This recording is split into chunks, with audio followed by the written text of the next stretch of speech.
What's going on, YouTube fam? Paul Macetta here. It's been a while since I uploaded a video, but today I thought I'd do something a little bit different, a little bit new, and a little bit interesting. You'll be the judge, I guess. Let me know in the comments what you think of this type of new content that I am thinking about publishing. So if you're new to the channel, my name is Paul Macetta, and I'm a researcher in the world of human communication. And at this point, I've probably trained over 10,000 people to become better communicators in one capacity or another. So if you like learning about stuff like that, go ahead and consider subscribing. So let's jump into this video. So what is this video? So look, guys, I am just like you guys. After a long day, I like to go home, sit down on the couch, and watch YouTube videos.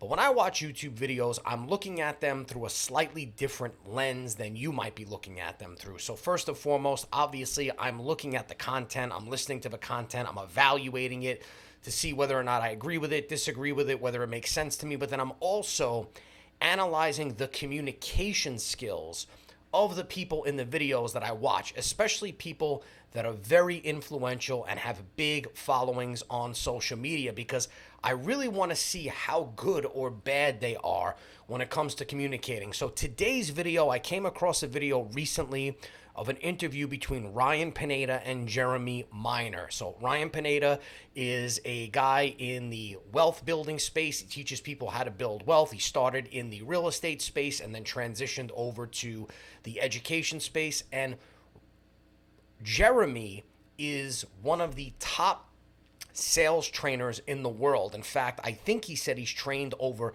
500,000 salespeople at some point or another. And so I was really interested to watch this interview because, again, I not only watch to see if the person knows what they're talking about, but I especially want to see if somebody like Jeremy, who's supposedly a sales expert, actually walks the walk and can talk the talk. So let's take a quick look at this video together because there's something really cool that Jeremy's going to share, but I think it's important that you hear.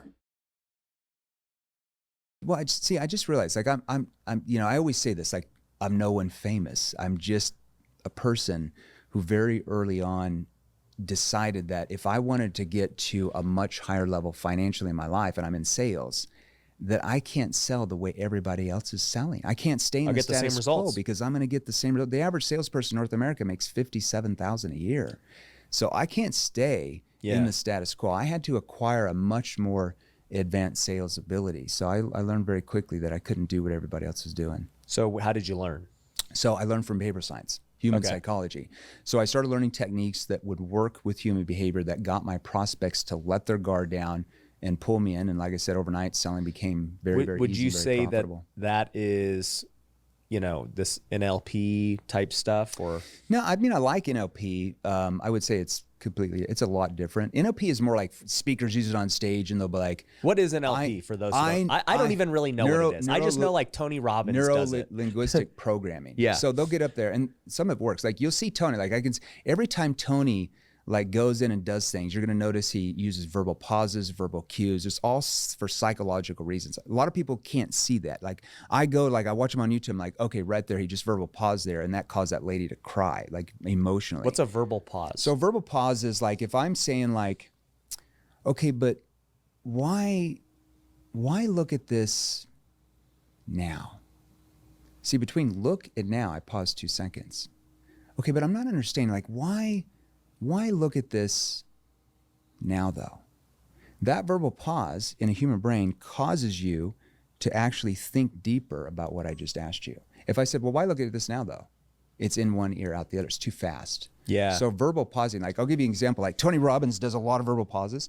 I'm not into politics. Everybody has their sides or whatever. I'm kind of like right in the middle. I just focus on sales training. Like I'm just in the middle. You guys fight it out. But somebody that was really, really good at communicating was President Obama.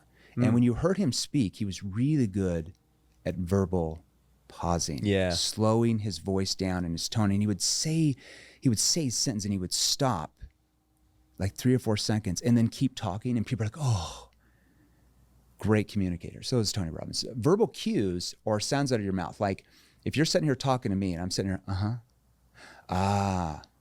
Right. Now, you're not going to do that every 2 seconds. I'm exaggerating. But every 10, 12 seconds, it shows the prospect that you're present in the conversation.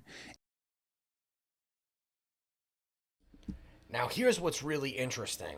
So, first of all, I'm going to touch on the verbal cues in just a second because I think that's the most, the verbal pauses in a second. But the verbal cues was super important because what he mentioned was how you kind of mentally and verbally check in with the person you're communicating by saying things like and right and things like that. What's interesting is right when I stopped the video, Ryan actually did that unconsciously without realizing it. And the reason why that happened is because Ryan and Jeremy are in what we call true rapport. So lots of times I have people ask me like, oh, what's the best way to create rapport? Is there a technique? Is there a strategy? And like, yeah, there's dozens of ways to create rapport. But what I tell people is if you really want to get good at rapport, you need to really understand what it is. And to really understand what it is, you really have to understand what natural rapport is before you try to go to manufacture rapport. And so the best and most effective way to understand what rapport really is to think about a time when you are communicating with a really close friend or a relative or somebody that you have good vibes with, you've known them for a long time. And next time that happens, pay very close attention to what's happening during that communication, because what you're going to pick up on is that lots of times you guys are saying the same things, your body language is in alignment, you might have inside jokes or phrases that you use all the time, and that's because you have a natural connection with that person. You can also analyze people and how they communicate without hearing them. So you could either watch movies with the sound off, or you can analyze people in the park or in a restaurant, in a bar that are far away from you and you can't really hear what they're saying. And you'll be able to tell whether or not they're in rapport by whether or not they're mirroring and matching each other by nature. So mirroring and matching is when you're in sync with somebody and you're kind of mirroring and matching their body movements, but you're not doing it consciously. It's happening unconsciously because that's what true rapport is. So now on to the most important part of the video, which was the verbal pause, which is a super powerful way of communicating. You know, I tell people all the time when it comes to human communication, oftentimes it's not what you say, but how you say it. And so, like, you could listen to a song that might have the same music, the same beat, the same words, but if you speed the song up, it sounds different and it feels different. If you slow it down, it sounds different and it feels different. So the same thing happens when you communicate with people. When you communicate with people, you're creating this sort of feedback loop between you and them, and you can alter their perception of what you're saying by changing your tonality. Now, sometimes this works with us and sometimes it works against us. Like, you could easily say something to somebody in the wrong tonality, which causes them to interpret it in a way that you didn't want them to, but you can also use it to your advantage by strategically using verbal pauses to change your tonality. So what I'm going to do right now is jump into a short, quick training where I'm going to show you exactly how to do this. So, effective communication really is an essential skill in both personal and professional settings. Mastering tonality and verbal pauses can greatly enhance your ability to convey messages with clarity, engagement, and authority by varying your pitch, your volume, and your pace, as well as strategically incorporating pauses. You could add emphasis, evoke emotions, and ensure your audience fully comprehends your message. So again, a lot of times when I talk to people about tonality, they kind of like, they get flustered a little bit, like it sounds like it's something complicated. It's three things. It's pitch, volume, and pace. Pitch is how loud or not how loud you're speaking, that has to do with your volume, but it has more to do with like the depth of your voice. Your volume is pretty obvious, that's how low or high you're talking, and then the pace is how fast you're talking. And so, like any good communicator realizes that you change these things, let's say based on the environment that you're in. So you wouldn't talk the same way you wouldn't speak the same way you speak at a funeral as you do at a wedding. Now, you could be with the same group of people, but Obviously, you're going to talk in a lower, slower, more serious tone at a funeral than you would at a wedding, right? Because one is a serious environment, people are mourning, and one is a more celebratory environment where people are excited. So tonality refers to the variation in pitch, volume, and pace of your speech. Different tones can convey different emotions and meanings. So for example, a higher pitch and a faster pace may convey excitement, while a lower pitch and slower pace can convey seriousness or authority. So you need to think about this. You need to be conscious of and cognizant of how do you want to be perceived? How do you want that song to sound when you communicate with someone? What do you want them to feel? What do you want them to experience? What beliefs, what emotions do you want them to walk away from that interaction with? So the easiest way to do this is with the mirror exercise. So just practice speaking in front of a mirror and focus on varying your tone. Use a simple sentence and say it with different emotions. This exercise will help you become more aware of how tonality affects the delivery of your message. So for example, you might say, I need to go to the doctor. And you can vary that by saying, I need to go to the doctor. I need to go to the doctor. I need to go to the doctor. I need to go to the doctor. I need to go to the doctor. I need to go to the doctor. I need to go to the doctor, right? So each one of those has a slightly different feeling.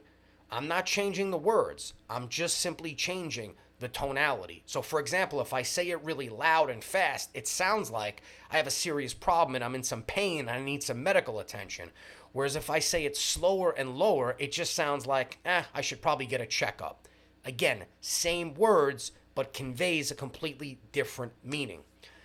Tone conveys meaning. The way you use tonality can significantly impact the meaning and interpretation of your words. By mastering tonality, you can ensure that your intended message is accurately conveyed and understood by your audience. So now let's talk about verbal pauses. These are intentional silences between thoughts or sentences. They serve several purposes, including emphasizing key points, giving the listener time to process the information, and most importantly, avoiding filler words that can detract from your message. So one thing that I really was impressed with in terms of Jeremy's communication skills, if you watch the whole interview, I highly recommend that you do, is that he didn't use any vocal fillers throughout the whole interview. No ums, no ahs, no you knows, none of that stuff. And what that shows is that he's very conscious, very confident, and extremely clear on what he wants to say. It also helps build his authority. Your credibility and your authority get completely sabotaged when you use lots of vocal fillers. Emphasizing points, pausing before or after a key point is going to draw attention to the importance and ensure it resonates with your audience. You see, I just did it right there. Second, it allows processing. It gives your listeners a chance to absorb and reflect on what you've said, which is going to increase their understanding and attention, which is always a good thing. And then last, intentional pauses can help you avoid using filler words like or ah or oh you know, which can undermine your credibility. So the next time you feel like you're about to use a filler word, the reality is the reason why you're using a filler word is because for that split second, you're unsure of what to say. So instead of using a filler word, just pause, stop, and think about what you want to say. Look, no one likes to be caught off guard looking like they don't know what they're going to say, but you're better off stopping and pausing and pondering what you're going to say because it makes you look more intelligent and more well-spoken than to just use filler words. So now let's talk about combining tonality and pauses. You can use these in synergy to enhance your speech and make your message more impactful. By varying your tone and strategically incorporating pauses, you can add emphasis, evoke emotions, and ensure your audience fully comprehends and engages with your message. Combining tonality and pauses can make a statement more powerful. So for example, speaking with a lower tone and pausing before a key point can convey authority and importance, while a higher tone and quicker pace can convey excitement or urgency. And last, record and review. So record yourself speaking on a topic of your choice and focus on using very tone and deliberate pauses. Listen to the recording and take note of where you can improve. This is going to help you identify your strengths and areas for further practice. Now, the first time you record yourself, you might not like the way you sound. This is normal. It happens to everybody. Get over it, move past it, realize it's a normal part of the process, and instead focus on what you are saying and the way you are saying it. You could start with a simple passage from a book or a paragraph and just read it by changing your tonality and using the pauses. So like I said, guys, listen, if you enjoyed this type of content and you want me to do more of it, leave a comment below. Let me know what you think, and I'll put out more content like this. And like I said, if you are interested in learning about things like human communication, influence, persuasion, rapport building, tonality, speaking, verbal language, nonverbal language, consider subscribing, leave a comment below, and make sure you hit that bell notification so you get updated when I release more videos like this.